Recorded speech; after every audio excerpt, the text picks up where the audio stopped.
Hi, welcome to day 2 of the CI Summit. I'm Cynthia Chang Correa, president of the Council of Competitive Intelligence Fellows. We had a fantastic day 1, very energetic, wonderful speakers, and I'm really looking forward to day 2.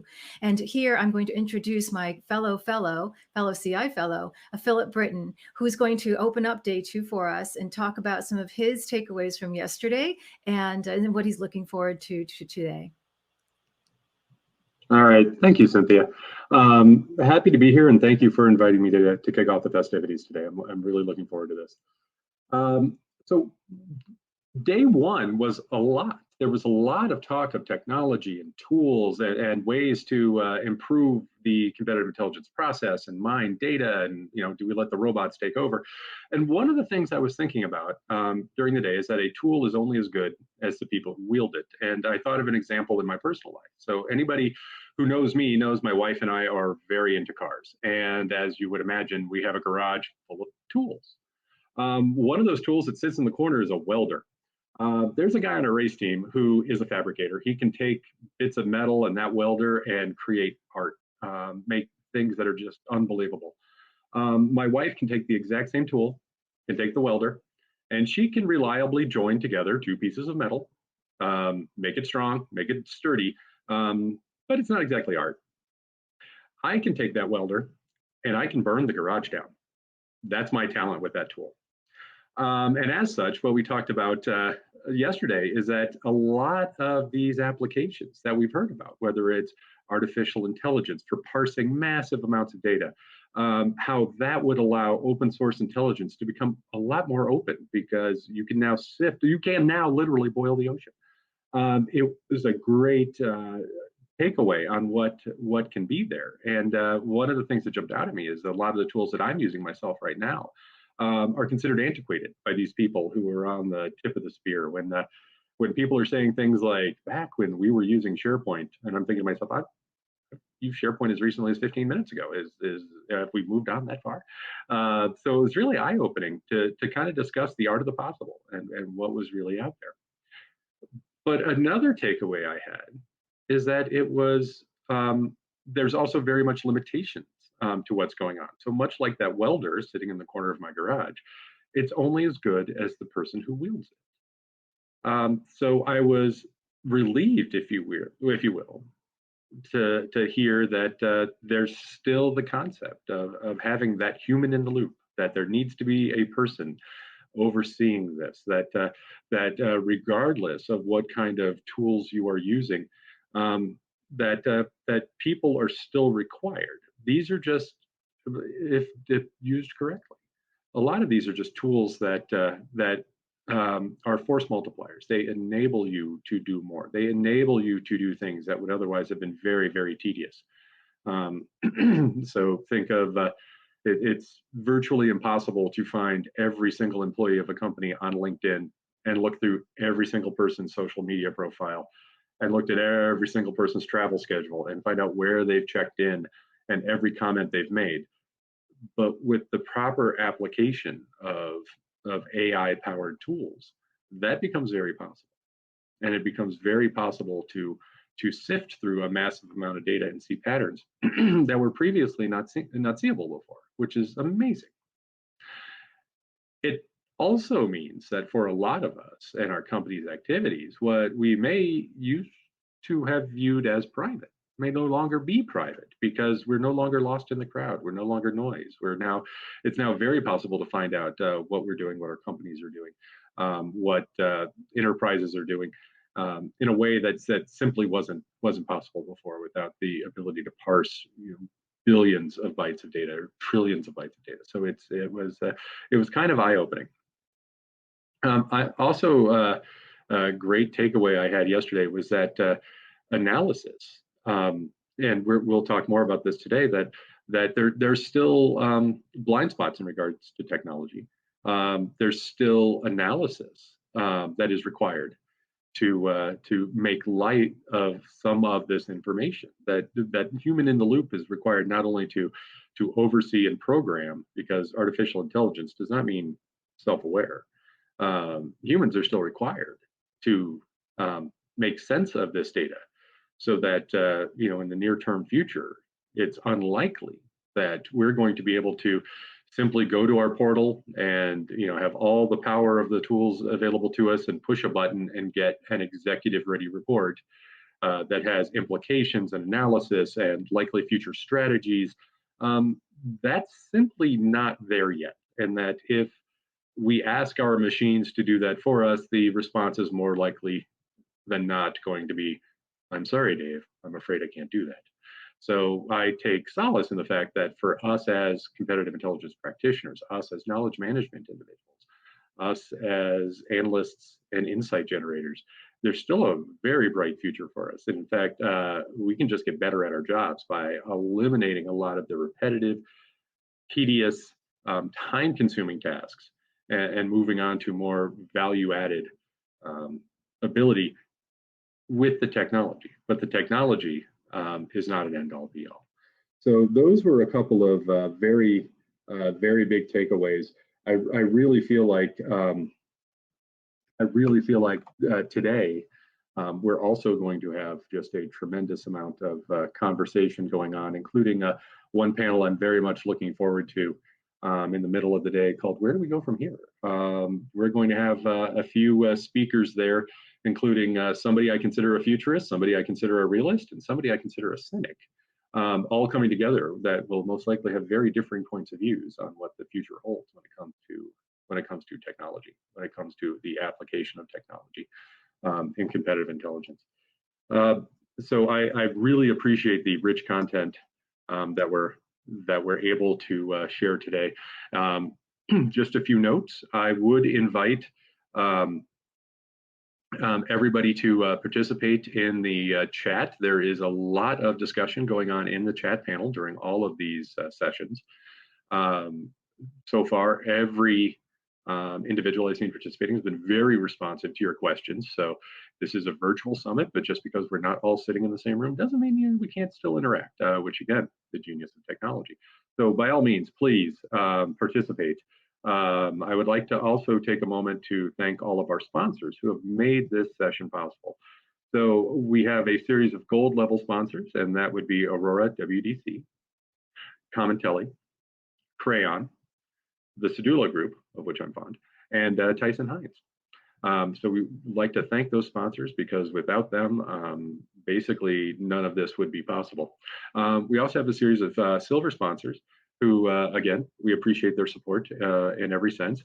And those include Knowledge Inform, the Saskatchewan Health Research, sorry, I want to make sure I get this right, the Saskatchewan Health Research Foundation, and Business Intelligence Source. So thank you again to all of our sponsors.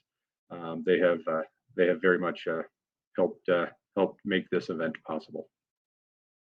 So with that, just a brief look at the day. We're going to go to a keynote starting off, which despite all this talk of technology and all this talk of information is talking about restoring the soul of business. Machine learning and AI are great, but at the end of the day, culture plays a huge role, and I'm looking forward to hearing that session. We'll be talking about some of the blind spots that technology leads us through, a vision for the future. How do we incorporate technology into the practice? And then, of course, we'll have a nice little fireside chat with just talking to some individuals who have literally been there and done that and have gone through competitive intelligence for quite a long time and have seen some of the changes.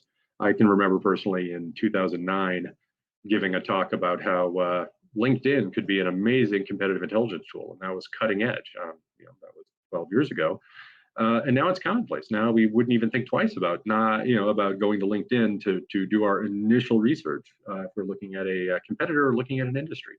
It's so ingrained into what we do that we don't think twice about it. And I really think a lot of these technological tools are going to be reaching that degree of acceptance before too long. They'll just simply become integrated in what we do. It will be easier to incorporate things that seem like magic today, but 20 years ago, Googling was not yet a verb, so it was very much a change, and our industry and our profession has changed along with that.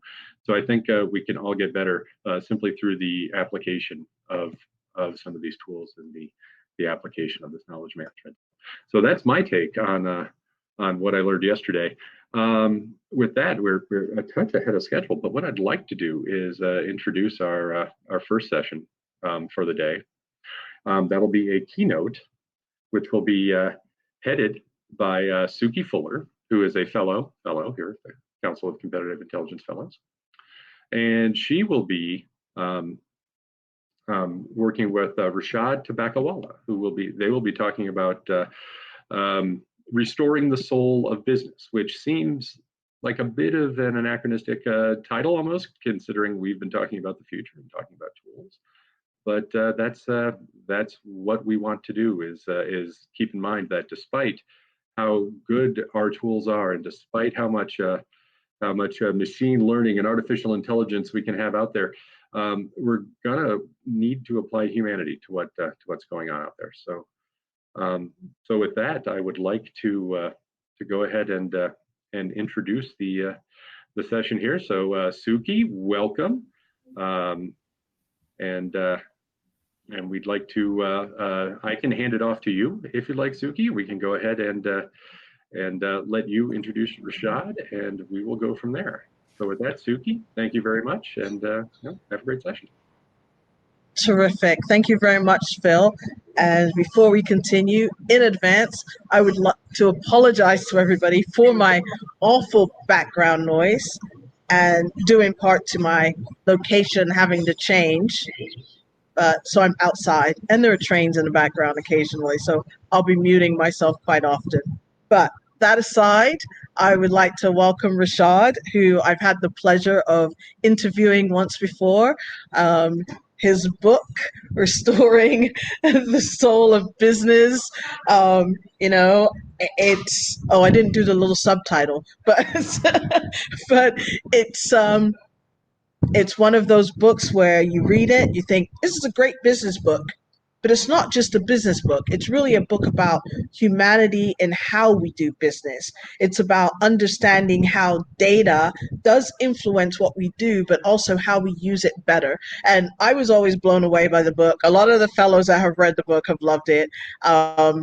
And everybody can read Rashad's bio. He doesn't like people to do his bio. He's a former chief strategy officer and for the Publish Group. He's now sitting on the board. And if anybody hasn't noticed, Publish Group is doing pretty good since he got on the board, if I might say so. But I'm just going to go ahead and say, Rashad, say 2 words about what you want to tell people about you, because I always think that's best.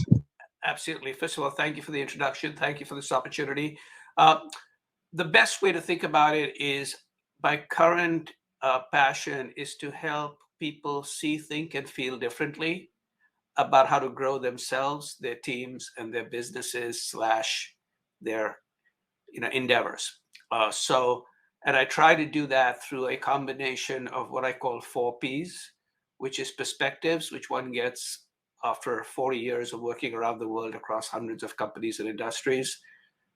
Second is points of view. So I have points of view versus, whatever. And provocations, which will, not insults, but provocations. And then finally, plans of action. But I don't do PowerPoints. So my 4 Ps are provocation, perspective, points of view, and plans of action. But the real focus is on you, how to help you, your teams, and your business think, see, and feel differently about growth.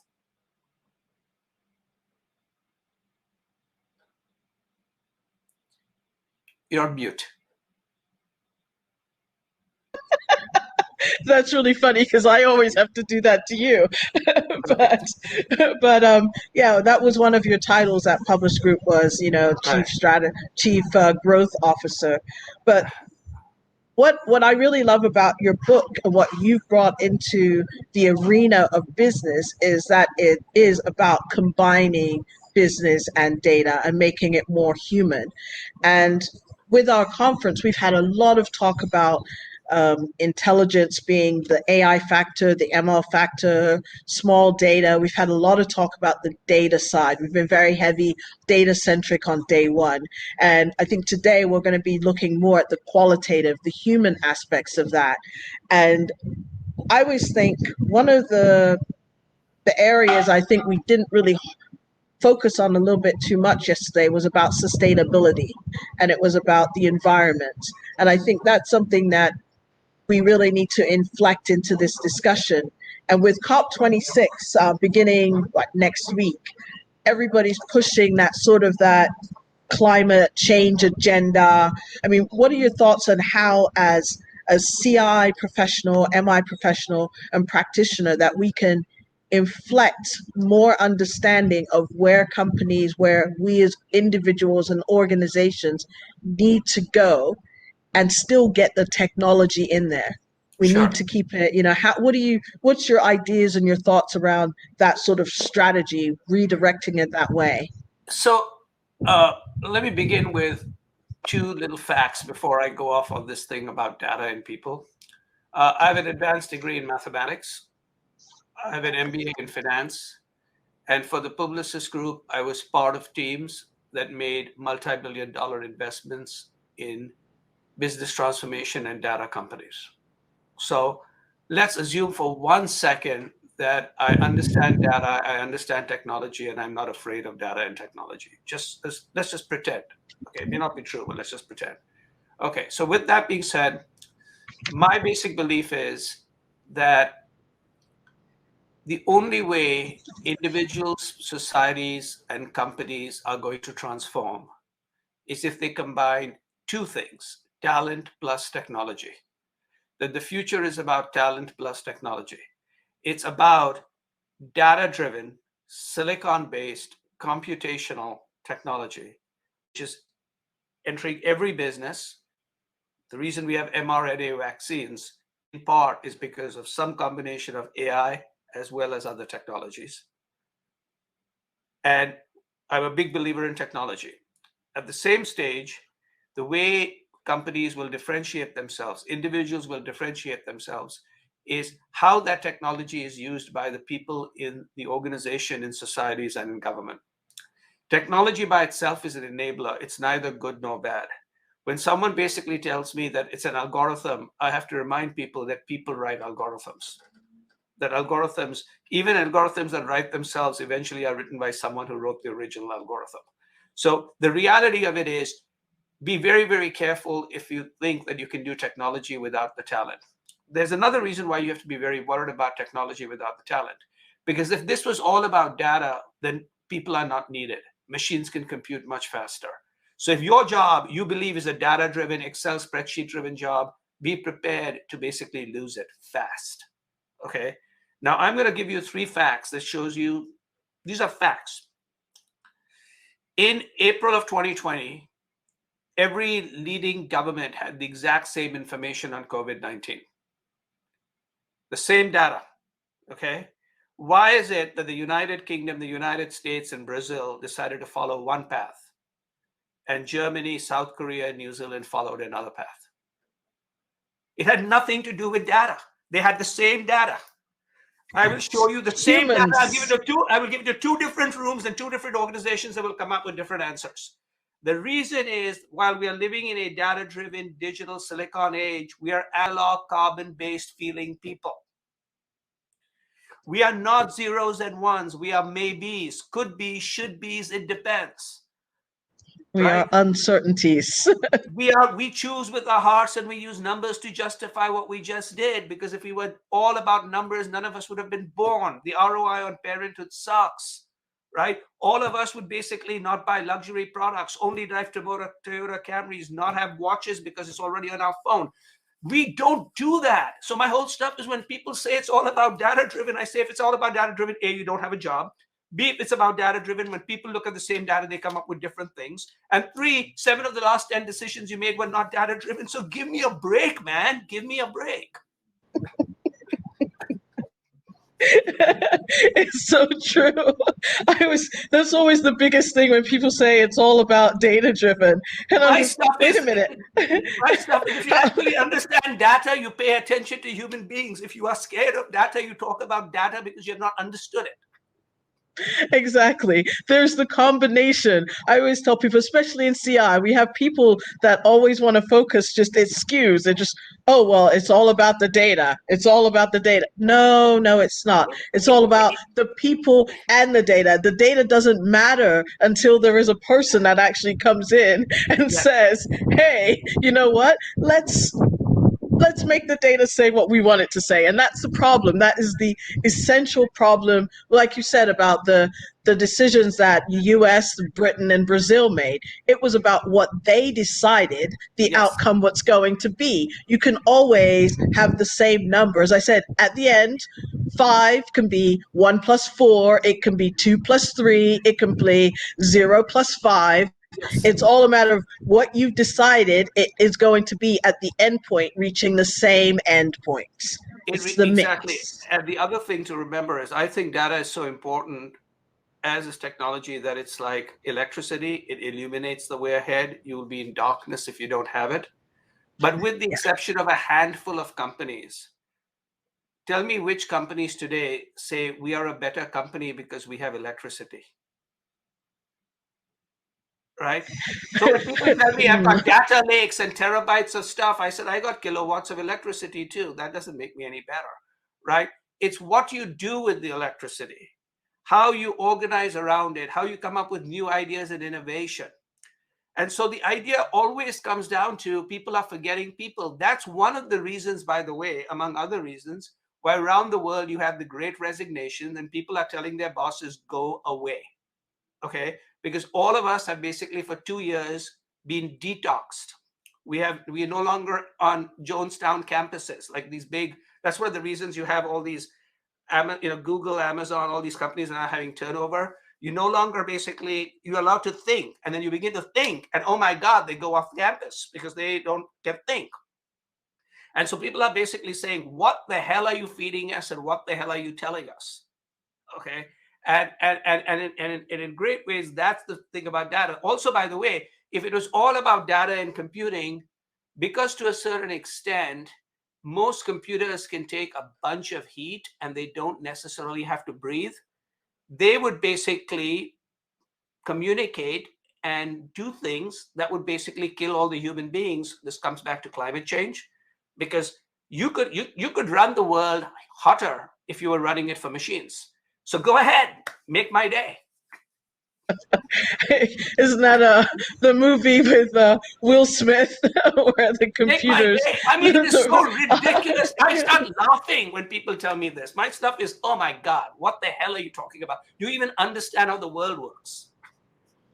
I think a lot of people don't. I think they just think it should run on numbers, and then they forget. At the end of the day, it's about people. Data is not the world. But even the person who believes that they run on numbers, I would basically ask them, why do you spend money in anything that isn't absolutely basic? Because almost every luxury product, every product that you spend for provenance, design, storytelling, or culture, isn't necessary. It doesn't compute from a data computational perspective.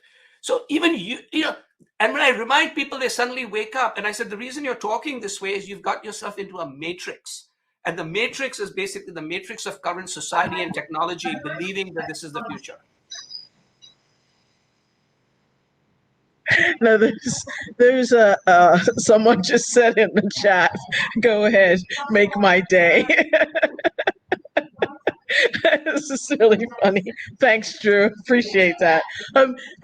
Throughout your book, you have key takeaways for every chapter. And as I know as a CI practitioner, I have a love for when that happens in a book, just because it's nice to have sort of a roundup of what you're saying.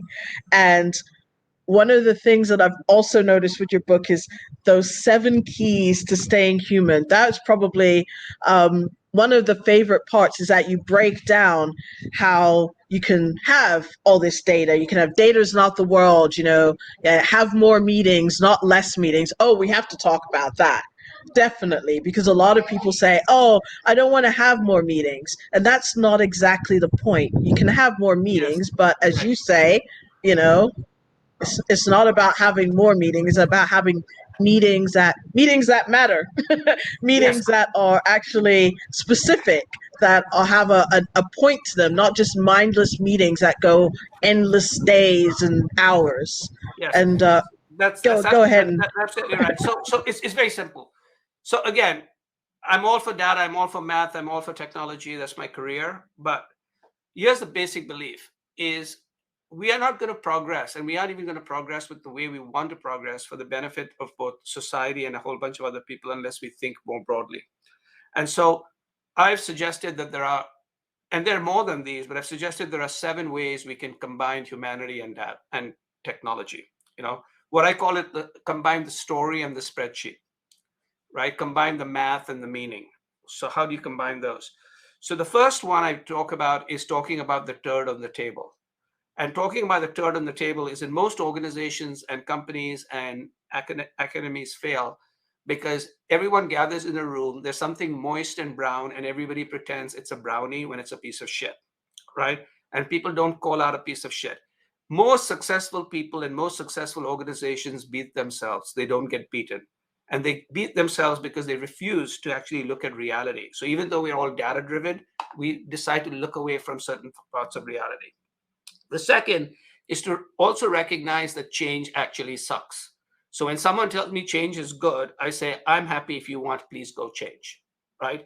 Change is really difficult, especially for a lot of people, like including myself, who was somewhat successful, but you all are very successful. It's difficult because you have to learn new things, you make mistakes, and you make a fool of yourself. But change does suck. However, while change sucks, irrelevance is even worse.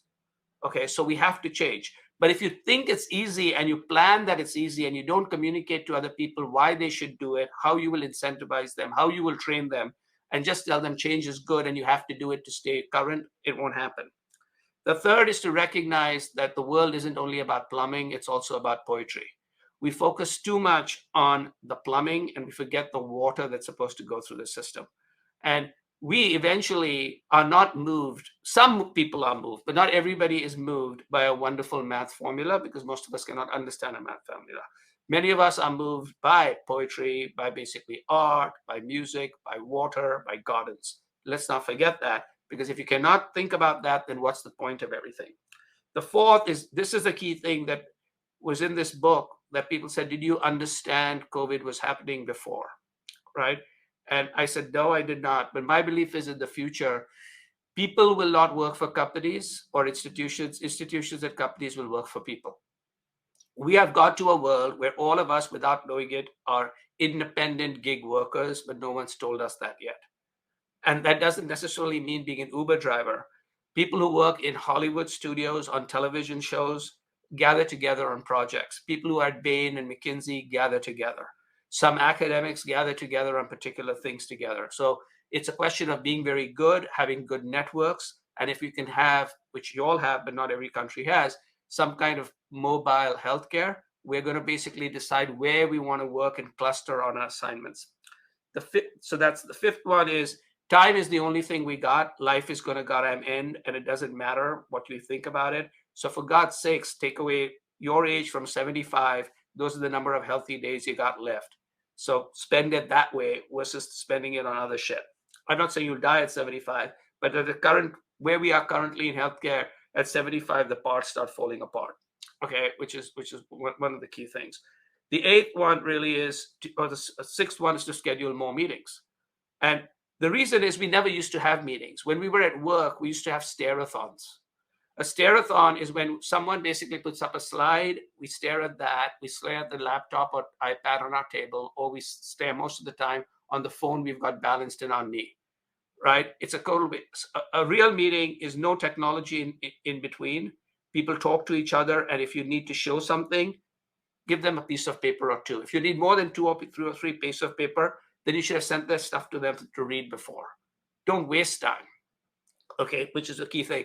And by the way, one of the reasons, and by the way, you don't need to only go to office to have meetings. In fact, I believe that in many cases, we had better meetings with Zoom than in the offices, because you saw somebody, you understood their humanity, you saw when they looked away, which is why some people find Zoom meetings hard, is because they don't know how to go to meetings, because for them, meetings were, let me pretend I'm looking there, but I'm actually looking here, I'm looking there. Now, if I started going like this and like this and like that on Zoom, you'll say, what's your problem, Rishad? Okay, what's your additional problem? We already know you got problems, but this is the key thing. And the last one, and this is the one that many of us forget, which is we have to upgrade our mental operating systems. That we have to learn how to learn again. We have to learn how to think in Yeah. different ways. And so those are ones that have been very practical. And in many ways, I truly believe that we are in an age where technology is going to make things amazing. I'm very optimistic about the future, but I want to make sure that all of us who are in this industry remember three things. The first is the future is optimistic, regardless of what Murdoch and Fox News and everybody else says. Okay. And just look back 25 years, and we're better off today than 25 years ago. Most of us, I'm not saying everybody, but most of us. That's number one. Nowhere near perfection, but most of us. And that's part of it is because of science and technology and data and the internet and learning and culture and diversity. That's number one. It's getting better. Don't let people tell you the other way. The second is recognize that we're living in a global world, a multi-ethnic world, a world where we're about to enter a new form of technology, which I call the third connected age. And that is basically, the first age was basically built on we connecting to each other and we were connecting to transact and connecting to discover. We call that search and e-commerce. 1993 to 2007. 2007, we started connecting all the time and connecting to everybody, and that was mobile and social. We are now in the next age, which is going to create obviously challenges, but more opportunities than ever before. Data connecting to data, which is machine learning, much faster ways of connecting, which are 5G, new ways of connecting, which are voice, AR, and VR, and continuous connection to a much more powerful cloud, over time, quantum-based computing, but today more powerful cloud-based computing.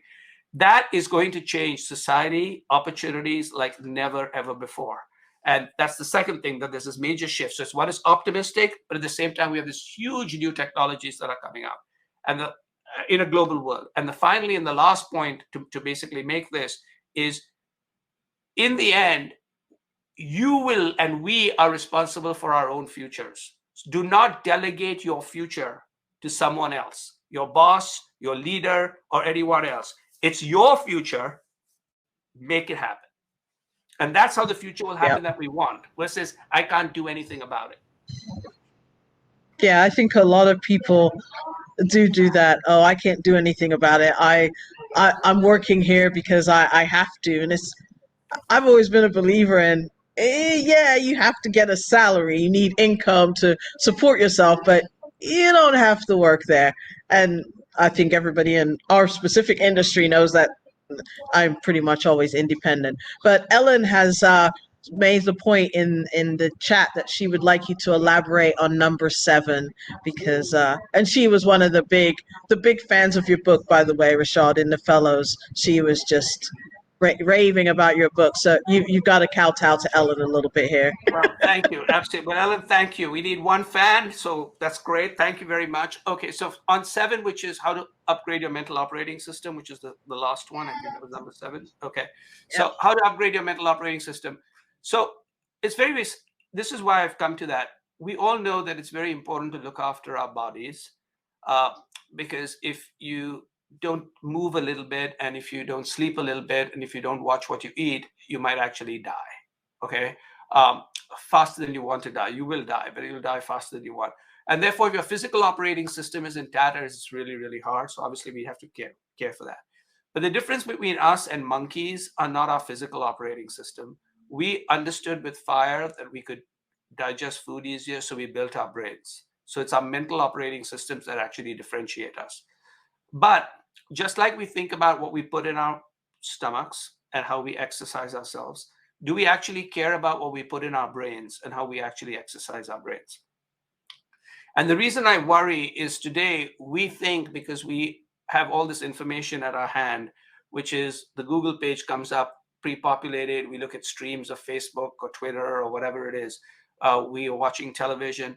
We begin to basically believe that we know what we're thinking about and we know what we're doing. But we have to remember that most of this stuff has been optimized to sell us things. I happen to be in the advertising business, so let me tell you that everything is optimized to basically sell you things. And the biggest problem really that we're having is what was set up as an advertising operating system has become a society operating system. So instead of being optimized, we should be optimizing for citizens, but the underlying technology optimizes for consumption. Okay, that's a different philosophical thing. So with that being said, the reason why you've got all of these problems is when you are like we are, surrounded by friends who we like because they like us, media that agrees with us, we begin to believe that our flatulence smells like Chanel 5. Okay, and that's when the mental operating system breaks down. It breaks down. It breaks down, because if you can't tell the difference between, a Paris cologne and a piece of shit's aroma, then you got a mental operating problem. Okay, but we have a world where we can actually believe this. So in that, I suggest 3 things to offset that. So number 1 is to spend an hour learning every day. And I will at the end talk to you about how I'm helping people do that. If you give me 6 minutes out of those 6 or 7 hours, I will help you for 6 minutes of those 7 hours. And right now, about 30,000 people do that, and I'll talk about that. But the second and more important thing is to build a case for anything important, the exact opposite of what you believe. So let's say you're making a recommendation, build a case for the exact opposite of that recommendation. Because if you can't build the opposite case, then you have to be very concerned that you don't have all the data you need. Now, there are some cases you don't have to build the opposite case. I'm not saying for every single thing. Like if I'm now on the 27th floor of a building, and if I decide that I need to build an opposite case for whether I jump out of the building or not, there isn't. You jump out of the building, you're dead. If you don't jump out, you'll be alive. I don't have to have a whole debate about that. But there are lots of things where you need to have both sides of the information. And the third is, after learning and after also building a case, it's very important that we understand that one of the ways we learn is we have to do, and we just can't think about things, right? So practice even what you are, even if you're a thinker, practice by writing, practice by teaching, but practice.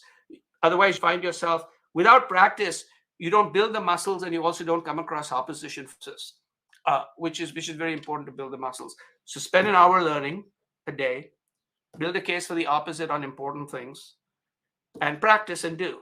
And I still do that. I'm now 62 years old, and my Twitter handle is @Rishad. That's an early adopter, and I was 50 when that nonsense happened. Okay, my email is rishad@gmail.com. Right? I was telling people about Google when people said, who are these people? And so by learning, it also tended to be very beneficial because I could figure out certain things. But one of the things I've done in learning is I decided as a writer, what are new ways for writers to write? And I came across people writing on Substack. So I basically did my own Substack, which is a combination of a content management email system and a billing system. But because I happen to have enough data that indicates that I'm a fool, I thought nobody would pay for anything I write. So I do all my writing completely free, and it's ad-free, data harvesting free, affiliate marketing free. And you can find it at rishad.substack.com. Every Sunday, something comes out for 6 minutes. You can subscribe to it. You can desubscribe, whatever you want. And it's on different topics. So last week, I basically I shared 10 trends for the next 10 years I wrote in 2010. And I got all 10 right. Next week, I'm going to be writing 10 trends for the next 10 years. Okay. I will see how many of those we get right and if I'm alive 10 years from now. I did think that was a good hit rate. I was like, how did he do that? Because I wrote it in the Economic Times, which is a Wall Street Journal of India 10 years ago. It's actually there. So I haven't gone back and made up shit 10 years later. So exactly, it's documented, stamped. It's documented, but part of it is by learning. By learning, I came across something called Substack, right? Then I said, hey, in addition to thinking about writing books, what are different ways of getting my stuff out? Then I said, let me do it so I can actually practice it. And as a result, I now create new stuff. I have relationships with 40,000 people. There are 11,000 subscribers, but 40,000 readers because of social media, right? And it turned out to be really good. And I'm doing this, and it's all free, but I'm doing it to keep growing. And it's very, very important because I truly believe that there are 2 days we end up dying. Okay, 2 days. One is the day we actually die. And hopefully that's in the future and in your sleep without any problems. So that's number one. The second day you end up dying is the day you stop learning, right? So we have a lot of people who are cadavers in motion. but that's all that they are. Cadavers in motion. That's the way to put out the call. Does anybody have any questions? Because if you don't, then you are basically cadavers watching us talk, or cadavers watching Rashad talk. Because I always think, as often when we have our conversations, I don't have to say very much. I just basically have to prompt him, and he'll talk a lot about a lot of things. So what's really wonderful is that sometimes when you're speaking to people, they don't realize they actually have hit on areas of your profession. So when Rashad and I had our first conversation, and he was talking about the opposite, making sure you had a case study that was the opposite. It's like, that's the, analysis of competing hypotheses. That is something that we do as analysts. So why would you not want to do that in your regular life? Why do we not apply that to our business, and why do we not apply that to everything we do? And I shouldn't look at the chat, because now I'm seeing some of the chat of potentially dead people instead of I see dead people. Right. But Just think about it. I mean, so many people, like, look, here's the stuff. If you're looking, if you walk around and say, I refuse to reflect reality, I refuse to compute real facts and data, I refuse to learn, my whole basic belief is you're basically nothing but a cadaver who's in motion, drinking and eating things. That's about it. Essentially, the Walking Dead, the living dead. But yes. But to bring it all together, I would say, what is, how do you motivate people that are working? I mean, I know you did a lot of that, advertising. Hello. You motivate people to buy, and essentially we are this consumer society now. It's like, but how do you motivate people to do the other thing, which is to think more, which is to use their brains, to fire the synapses, Sure. use the other side of their brain, not just the data-driven part. Right. So there's three ways I do it, and I'll very quickly, give you sort of an example of those. So the first way I do it, obviously, is in my writing. So that's part of why a lot of people like what I write, and it includes academics, lots of students, 500 CEOs, because they say, "Hey, we've never thought about it like this." And what I don't go in and say like, "Hey, you're like, I have the right answer." I say, "Here's a way to think about it, and here's how I thought about it, and here's a way to think about it." But I never show them the answer, because I don't know what the answer is. I have an answer for myself, but you have to have an answer. So I've done a lot about how to return to work, which I return to the office, called the jigsaw of return, which a lot of people use, which says among the things you want to do is dump the word remote and hybrid, because they're wrong. And why that is, it's called the jigsaw of return. But the second way I basically do it is I basically put up very simple charts, and I say, can you fill this chart up? Because people like filling charts. And I say, okay, let me give you an idea. So I believe that everybody is driven by 9 things when they go to work. And it doesn't matter if you go to work in a restaurant, you go to work in an academy, or you're the CEO of a company. Everybody wants the same 9 things. And so if you've got a tic-tac-toe, so if you'll draw a tic-tac-toe, I'll tell you what those 9 things are. The row at the very top are the 3 reasons why we actually think we go to work or do things: money, fame, and power. Okay, so everybody likes money. Again, I'm now talking, by everybody, it means most people. Okay, everybody likes money. Everybody likes fame. And you might say, I don't want fame, then maybe you want recognition. Everybody likes power. And you say, I don't want power, but then maybe you need autonomy. Okay, but you want money, fame, power. But the reason you actually like what you do, and the reason you stay, is because of purpose, values, and connection. That you believe that what you're doing has purpose. You value either the organization, the academy, the people around you, and you feel connected. You feel connected, right? And then the bottom 3, which are really the highest order, are freedom, story, and growth. When you can be free to be who you are, when you can tell yourself a story about what you do that fits in your life, because Joan Didion said, we tell stories in order to live. We tell ourselves stories in order to live. We are basically narrative engines. That's how we compute our minds. So how does this story fit in our broader story? So one is the freedom to be who we are. How does it fit in a story? And then growth. How do we keep growing, both in our skill sets, but as people? And that 9 is the way I basically try to convince people when they want to do something, or I want to attract people, is say, let's put up these 9 and say, how can we maximize these 9? Now, you won't necessarily maximize these 9, but you'll see at the higher levels, people who are very successful over time, they tend to hang around the bottom 3. Okay. Earlier on in your career, you're very interested in the first 3 because you have to pay mortgages and you need to be known, and etc. But those are the basic 9 that drive humans. And so I say things like that, and that's important. And then this one, which is a key thing, all of us want to succeed. So my basic belief is, what is success? So I ask simple questions. Okay, we want to succeed, so what is success? Right? And I said, if success was money, then people who have lots of money wouldn't keep wanting more money, and some of them feel hollow. If success was learning, then those people wouldn't alone. So what is success? So I have a definition of success, and a definition of success that works for everybody. Success is the freedom. So success is the freedom to spend time in the way that gives you joy. Simple, right?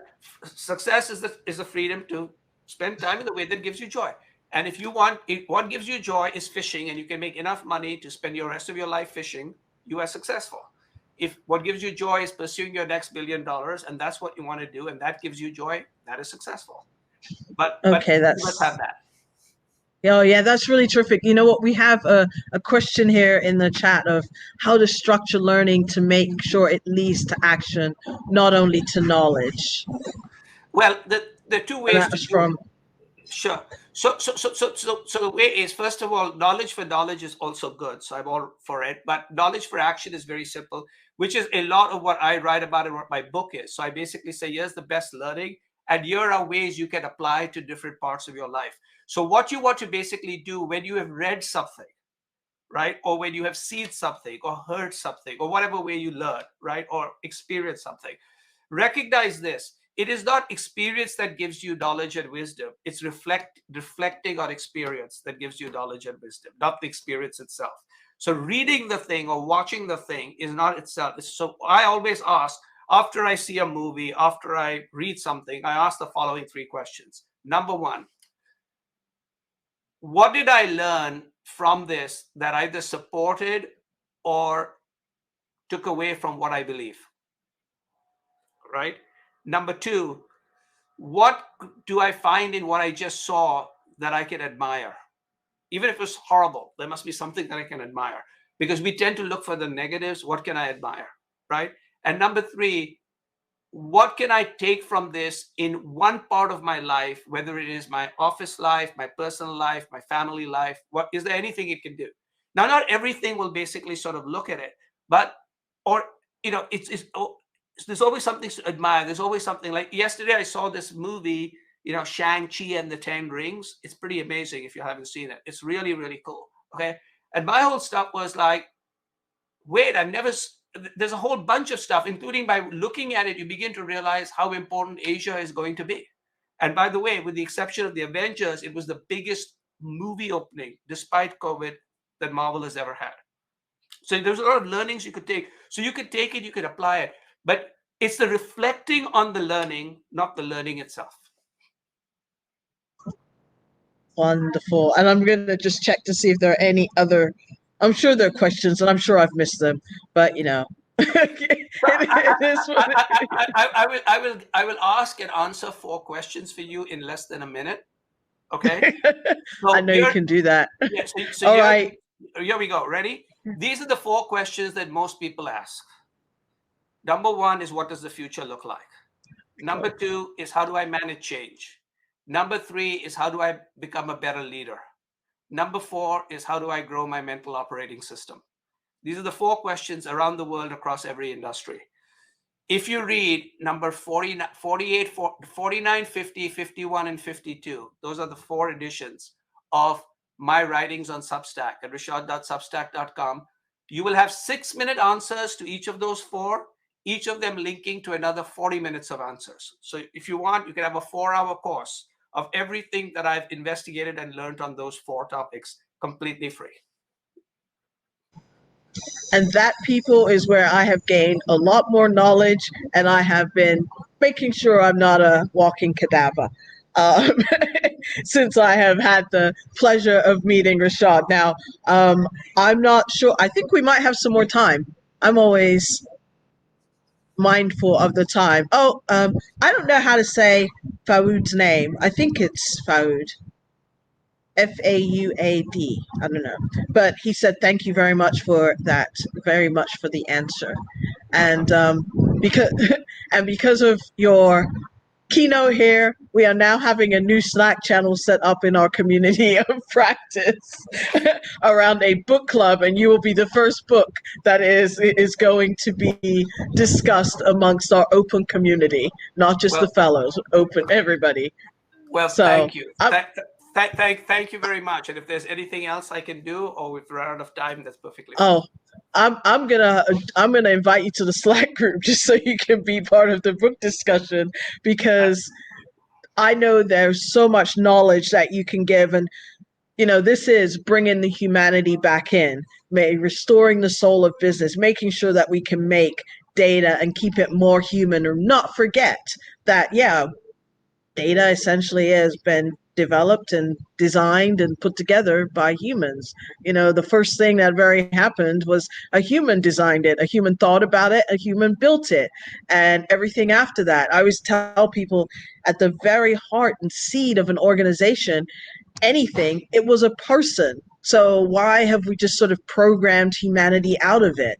Why do we do that in schools? Why do we do that in the way that we educate ourselves? Why do we always want to do it when we build something? It's like, you want to build an electric car? Guess what? It's still a person that needs to get in that car. It is a person. And one of the things I remind, because people are besotted by big numbers and market caps and stuff like that. So one of the things I tell them is, I said, okay, let's look at Apple, Amazon, and Microsoft, right? And these are 3 very valuable big companies, right? Those 3. I said, Apple is the way it is in great part because of amazing design. So what they basically create is things that are beautiful to hold and also work well, and for which people pay a significant premium. And so there is a case of, you've got now cutting edge technology with the M1 chip, etc., with amazing design. I just have recently, because it only came out yesterday, have got the new MacBook Pro, right, with the M1 Max chip. It is amazing piece of work and art. So that's number one. That is because of people. It was people, right? Dell didn't do that. They had the same technology, etc. That's number one. Number 2 is, let's look at an Amazon. Amazon today, their biggest problem is that they haven't treated a lot of their people well, right? Their warehouse workers, a lot of other people. And as a result, they're having massive issues. They focused on the customers without remembering that the most important people are actually your employees. Because if you do not have employee joy, you can't have customer joy, right? And so that's basically a vulnerability where, yes, they've got amazing logistics and it's a great company, but they have this big problem. And then let's look at Microsoft. Microsoft is a technology company. And it's a company that has had 3 phases. You have the Bill Gates phase, where basically they went from nothing to significant, but people found them a bully, but they grew a lot. Then they had the Steve Ballmer phase, where they were a jumping sales company, which sales didn't actually increase. And during those 10 years, they didn't grow. They did stupid acquisitions like Nokia and others.